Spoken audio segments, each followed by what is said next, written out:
What's up everyone, Carlos says here. Welcome back to another video today with my AEW and New Japan Forbidden Door predictions.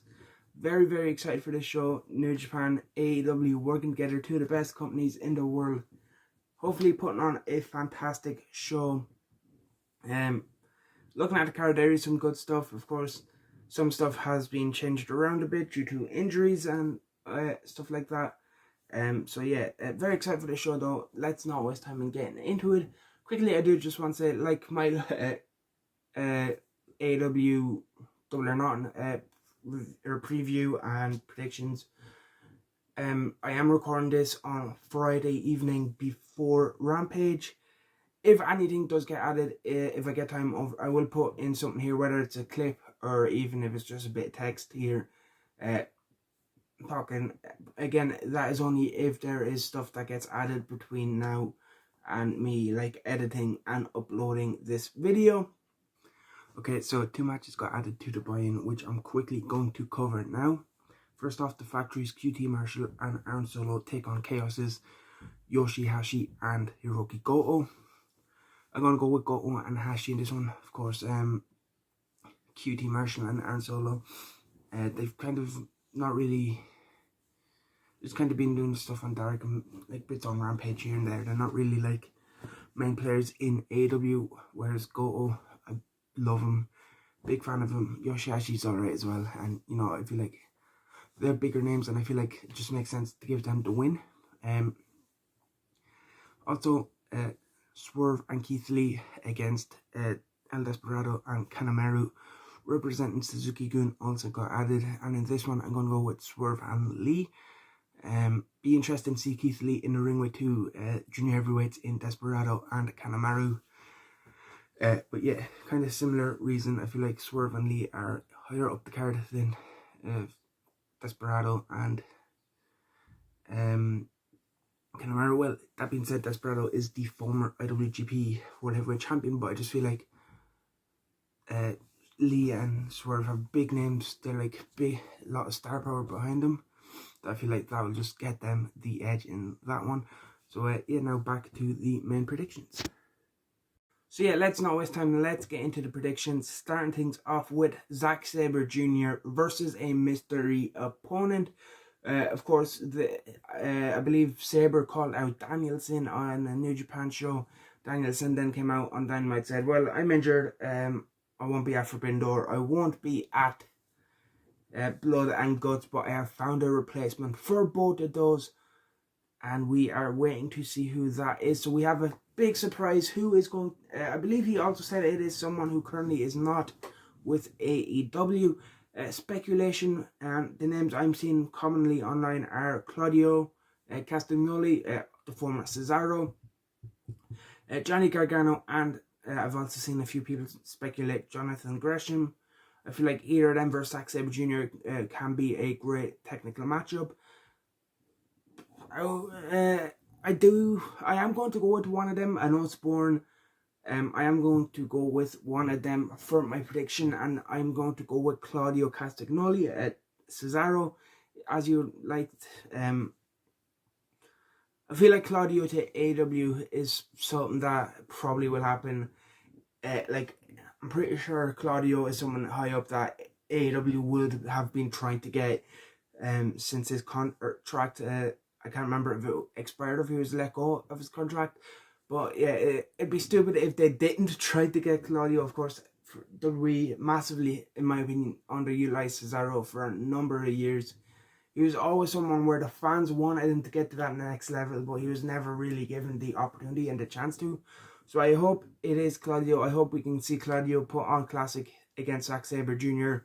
Maybe send him into... if it is him, he'll be entering Blood and Guts in Danielson's place. You can then go from there, play off the history with him and Kingston, and go into stuff like that.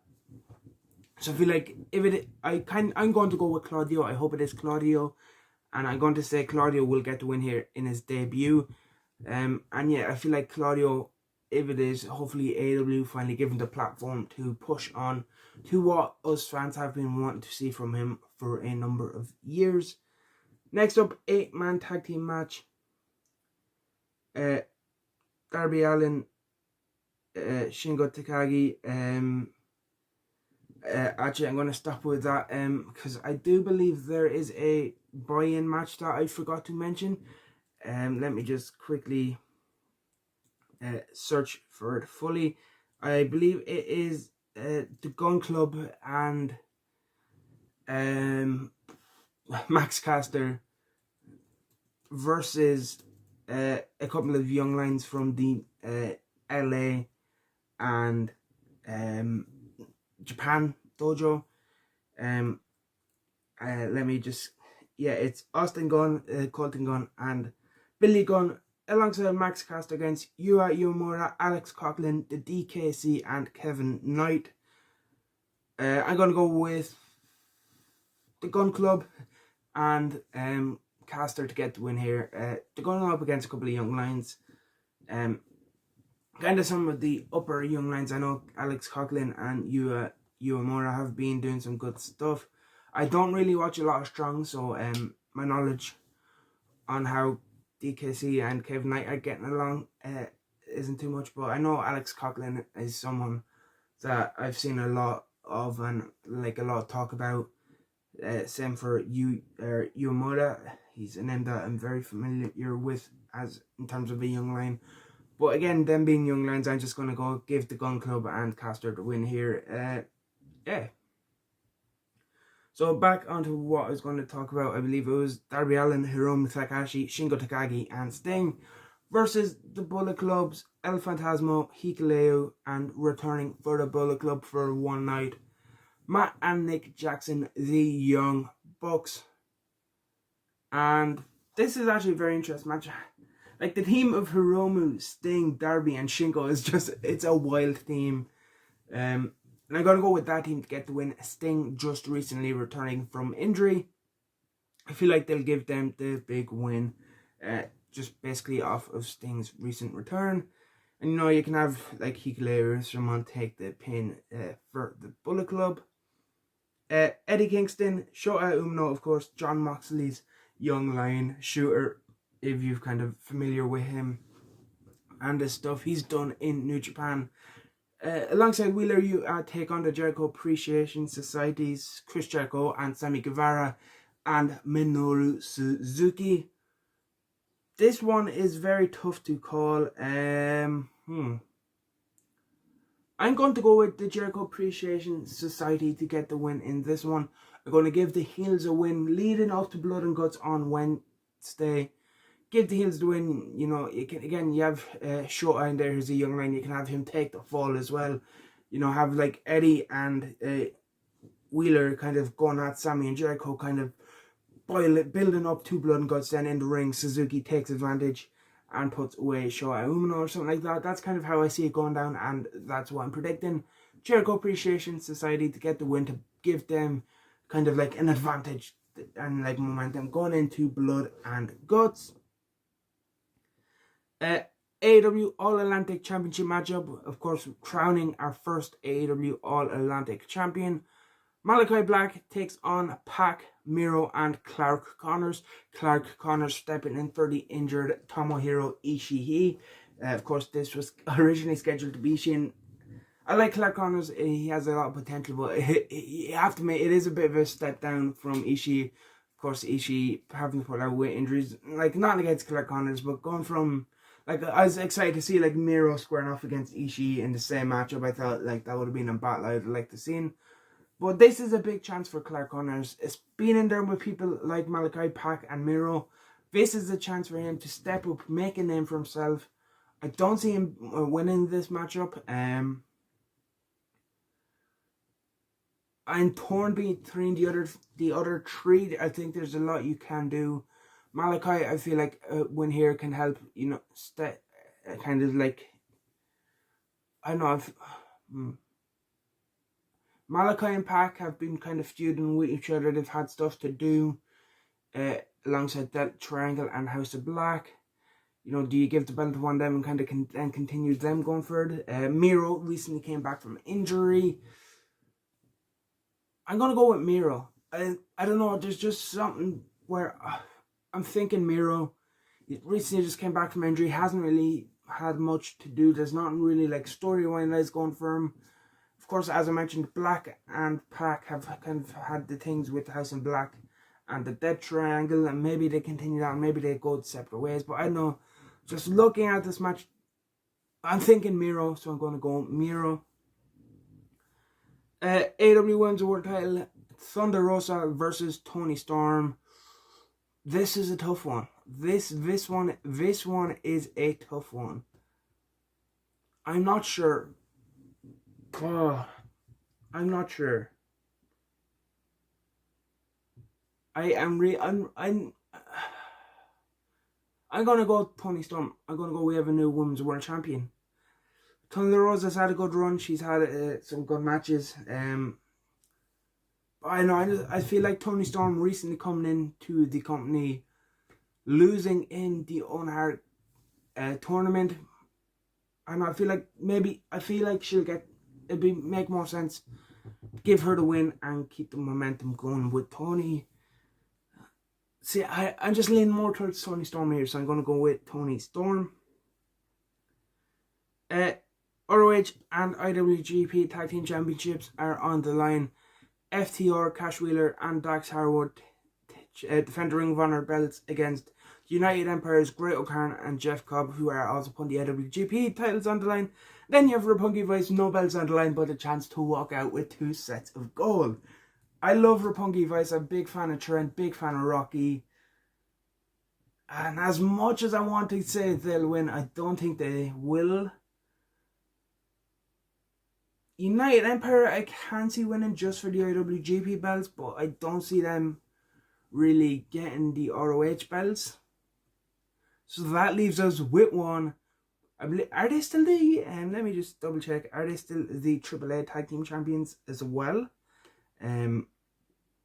Yes, they are. So I'm going to go with the team of Dax and Cash, FTR, one of, if not the best tag team on the planet at the moment, to get in the ring and defend their ROH Tag Team Championships while picking up another set of gold in the IWGP World Tag Team Championships. Like I said, FTR, one of the best tag teams in the world. Just give them all the belts and let them continue doing their thing around the world. This should be a very, very good tag team matchup. As I said, big fan of Roppongi Vice, big fan of FTR. Cobb and O'Khan have been decent. Like I haven't seen a lot of them team together, but big Jeff Cobb fan. Great O'Khan has been alright from when I've seen him. And yeah, I'm going to go with FTR to walk out with the belts in that one. Then what I'm going to go with, one of the matches, if not the match I'm looking forward to the most, Will Ospreay versus Orange Cassidy. Big fan of both these guys. I feel like when this matchup was made, I feel like a lot of people, I've seen a couple of people online saying, oh, why are they wasting Will Ospreay, putting him in the ring with Orange Cassidy, blah, blah, blah. I think this has potential to be match of the night. That's how much I'm very excited for this one. I'm a big fan of Ospreay. He's one of my favorites in the world. Whether it's in New Japan, OTT, AEW, Ospreay always delivers great matchups no matter where he goes. And I feel like he'll do the same here. Orange Cassidy as well. Very good wrestler. Big fan of Orange. And I feel like because of his gimmick, a lot of people underrate how good he actually is belt to belt. And I feel like this is going to surprise a lot of people. This will blow the roof off the place. And I'm going to go with Will Ospreay to get the win over Orange and retain the IWGP United States Championship. That leaves us then IWGP World Heavyweight Title Fatal 4-way match.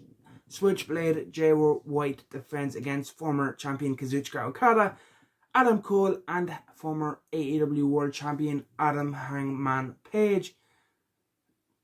For me, this is between two. It's really between White and Okada.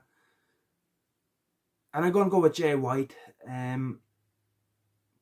Maybe they just put the belt on him to switch it back to Okada here. But I'm not really a big fan of doing that. Like switching it just to switch it back straight away, like at the first defense. So just for that, I'm going to go Jay White to get the win. I know, as much as I love Page and Cole, I just don't see I just don't see it happening. Like, I don't know, I just don't see them win the IWGP World Heavyweight belt here. So, yeah, and again, And because, like I mentioned, I'm going for Jay White because I don't like when they like just hop a day out of the belt back and forth just to do so. And then the match I believe will be the main event. Interim AEW World Heavyweight Championship match, of course. Winner becomes the interim champion and will, as if they successfully defend it up until Punk comes back, they will face off against CM Punk sometime in the future. And this is a tough one. John Moxley, Hiroshi Tanahashi. Heart says Tanahashi. Head says Moxley. Do they put the AEW belt, even if it's just an interim belt, do they put it on Tanahashi? I like, again, is Tanahashi going to be on AEW every week? I don't think so. So that's why I'm kind of leaning against it. That's why I'm like, I'm not really sure if he'll be the interim world champion. But Moxley, again, he's been a world champion before. He's kind of had a long reign with that belt. Like, what else can you do? You could maybe run back Moxley and Jericho after like the Jericho Appreciation Society stuff, but we've kind of already been there. Maybe you can run Moxley and Eddie and have Eddie and Moxley kind of go after the belt, but again, already been there. Brian is out. Like, I don't know. Like, he had a 277-day reign with the belt. He's kind of... I'm not sure. But I'm going to do it. And I'm going to say Hiroshi Tanahashi will be the AEW Interim World Champion. I feel like there's got to be one, like, shock result like that where, oh my god, Tanahashi won. Like, one result where you're not expecting it to happen. And I feel like that is going to be this one. And that will set us up perfectly for whether it's All Out or whatever the next pay-per-view is. If Punk is back for that, I believe that All Out should be Chicago, just like how Forbidden Door is. I don't know if they're going to run Chicago twice in such quick succession though. I'm not sure it's been announced. I can't see anything about that. So I'm going to go Tanahashi because that gives you an easy in for Punk Tanahashi once Punk is back. We get the match we were supposed to get here. But again, the only stumbling block is, will Tanahashi be a regular in AEW as long as he is the interim champion? That, like, that's the only stumbling block for me, but we're going to go with the heart and we're going to say Tanahashi. And that's going to be it for this video. Let me know in the comment section your predictions and what you thought of mine. Leave a like if you did enjoy, subscribe if you haven't already, and I will see you in the next one.